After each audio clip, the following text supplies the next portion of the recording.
Hey guys, how's it going? It is I, the real Randy Chavez, coming at you with a Tesla stock update. Now, I know many of you have not been sleeping under a rock. Kind of know that last week after the stock split announcement, the Tesla stock had grown 8% last week. And what did they do today after last week, where Elon announced that they were doing a rewrite of some autopilot, making it going to be, and they have this casting machine that's in Fremont right now, and everything else, well, it grew another 11 point something percent today. It started at, I got my share at like 1667. So I sold my Charmander. From my Pokemon business, I transferred the money. Got there on Sunday. Boom. Transferred it today. Boom, boom, boom. I bought it. 1667. I was like, all right.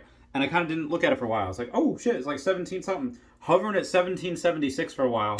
And so I think Squawk Space on Instagram, or no, on Twitter, is just like, if it goes past 1799, buckle in. And I was like, all right, maybe, it's been here for a little while, and then went up to like 1805. I was like, oh shit, fuck that JPEG. What's going on? And then it went down to like 1790 or 1780 again. I was like, oh, okay, whatever. Go back, do some work, doing my thing. And then next time I look at it, 1813, 1814, 1817. Fucking 1840 it went up to. It closed at like 1830 something. I don't even know. But good golly gosh, that is without a shadow of a doubt the highest closing that Tesla's ever had. So my friend Brendan is like, hey, should I buy? When people ask me whether they should buy in or not, I always tell them what I'm doing. Like, listen, if I had an extra $1,850 right now, what I would do is I would definitely buy another share of Tesla, and I would be absolutely 100% okay if I bought at 1850 and it went down to 1600. I'm okay with that because it's all short term. It's all short term. It doesn't matter because the long term. Do I even need this? No, I guess I don't. So long term, I 100% believe this is not financial advice. I'm not a financial advisor. It's just what I'm doing, what I believe. That by 2030, Tesla will be the biggest company in the world. There's a bunch of old school, like my friend Paul's old school seasoned investors, like, no, you wait till it gets, that's buying PayPal over Square because, PayPal is already up there and it doesn't understand disruption. A bunch of old people, they don't understand disruption. They don't understand the future. They definitely do not understand tech whatsoever. A problem with older people in America is that they do not understand tech. They let technology pass them by. They're afraid of it. They don't understand it. They're just like, nope, I want nothing to do with it. Where older people in China, the politicians in China, they understand it far better than most average Americans do. Probably far better than me. And, even, learning a little bit of coding, it's, people, they don't get it. Anyway, most people, even seasoned investors, see Tesla as mostly a car company. Some of them are starting to see Tesla like, okay, they can make batteries. And they don't even see the whole vertical integration over there. Because like Sandy Munro, that expert engineer of cars, is like, he breaks down Teslas and does full in-depth reports on the technology and the engineering, and he sells them. And other car companies are willing to buy them. Like everyone in Japan and some people in Europe, those car companies are buying that report because they want to see what Tesla's doing and how can they better their product by emulating Tesla. And not one single fucking American company bought it. Blows my it doesn't blow my mind. The absurdity of the stupidity that is in these companies. That is just willful ignorance. It's not like, I don't know, like it's not like they're trying to look at the battery chemistry and they're just like, the guy's a businessman. It has nothing to do with science. Like I just don't understand it. It's not like they're trying. They just, the information is out there. Engineers can translate it for them, and they're just like, nah. Like I do not understand that. I don't know what they're doing, but the writing has been on the wall. And again, I'm not smart. I have one semester of community college under my belt that I took after I got out of the military.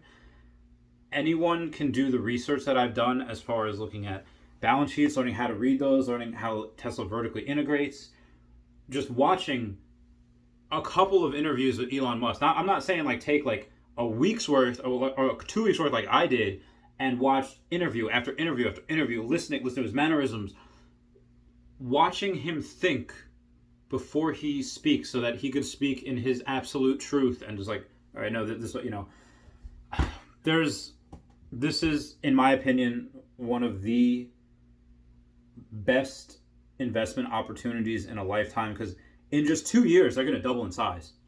And right now they're $350 billion or $340 billion market cap. Between, let's say, 300 and 350, they're doubling in 2 years, because they have Giga Berlin and they have Giga Texas, which are probably going to eventually be bigger than the other two that they have now, Fremont and then Shanghai. And Shanghai Part 2 is coming. And this is all before the split. This is the $1,835, $30 at closing, all before the split. So again, people that are buying right now, you have until this Friday, the week of the 17th of August, this Friday at 4 o'clock, to buy those shares. And if you buy Tesla, then yes, you will be gifted an extra 4 shares for every 1 share you have, and that's the way it works. And you will get those shares on, that next Friday, and then we start trading at the Tesla split price point on the 31st. However, if you buy next week, all right, so it's before the 31st, but after this Friday, you are just buying at that price, and it doesn't split. You just buy at that price. So there's no reason to buy next week, and then why are you going to buy next week when you can just wait till that next Monday when the price is like, literally a fifth of what it's going to be on. Anyway, so I forget where I was going with that before I went off on that tangent. But this is something. Oh yeah, so this is before the split. This 1830 is before the split, before the announcement of S&P 500 inclusion, before the actual S&P 500 inclusion, before Battery Day, before deliveries for Q3, and then before the actual Q3 earnings. So this has 5 things that are going to make it go, again, just my opinion, but Jesus fucking Christ.jpg. I wish I had more money to put more in. I have 52 shares now. I wish I had more. I wish I could, let's say I sell my entire Pokemon collection. Let's say it's like, that I still have outside the stuff that I sold, and then let's say it's $50,000 right now. It's definitely more than that, but let's just say it's $50,000. I would take $45,000 for it. Yeah, take 10% off. 10% off and do bulk right now, so I can buy more Tesla. I might even, again, if anyone wants to buy Pokemon card by nostalgia, I am selling them at a discount less than what they are valued at right now, because I need that money. Very, very cool. Anyway, guys, that's it for me. That's just my pace on Tesla. Again, that is just what I'm doing, not financial advice. I love you all. I'll see you all later. Bye.